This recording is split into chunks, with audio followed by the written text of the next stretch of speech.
Social మీడియాలో యాక్టివ్గా ఉండే సమంత తనకు సంబంధించిన ప్రతి విషయాన్ని ఇన్స్టా వేదికగా అభిమానులతో పంచుకుంటున్నారు. తాజాగా శామ్ పెట్టిన పోస్ట్ వైరల్గా మారింది. సోషల్ మీడియా రాజమేలుతున్న రోజుల్లో ప్రతి 5 నిమిషాల్లో 2 నిమిషాలు ఫోన్కే కేటాయిస్తున్న సమయంలో 3 రోజుల పాటు ఫోన్కు దూరంగా ఉన్నట్లు ఆమె చెప్పారు. ఆ అనుభవాన్ని ఇన్స్టాగ్రామ్లో షేర్ చేశారు. 3 రోజులు సైలెంట్గా ఉన్నాను. ఫోన్ లేదు, ఎవరితో కమ్యూనికేషన్ లేదు.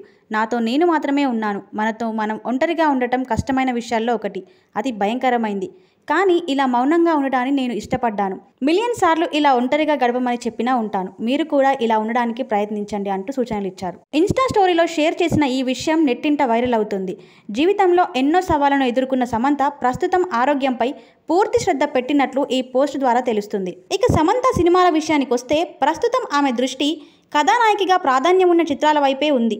మరోవైపు ఓటీటీ వేదికగా భిన్నమైన కథలతో సత్తా చాటుతున్నారు. వరుణ్ ధావన్ ఆమె నటించిన సిండి డెవిల్ హనీ బనీ ప్రేక్షకులను అలరించింది. అయితే గోల్డెన్ గ్లో అవార్డుకు నామినేట్ కాగా అడుగు దూరంలో మిస్ అయింది. తాజాగా ఈ వెబ్ సిరీస్ కు ఐకానిక్ గోల్డ్ అవార్డు లభించింది. ఉత్తమ వెబ్ సిరీస్ గా అవార్డు గెలుచుకుంది. ఈ విషయాన్ని శామ్ ఇన్స్టా వేదికగా తెలిపింది. ప్రస్తుతం రక్త బ్రహ్మాండతో బిజీగా ఉన్నారు శామ్. ఇది బ్లడీ కింగ్డమ్ అనే ఉపశీర్షిక తుంబాడ్ ఫేమ్ రాహి అనిల్ బార్వే దర్శకుడు. ఇటీవలే ఈ షూటింగ్ లో జాయిన్ అయినట్లు సమంత చెప్పారు.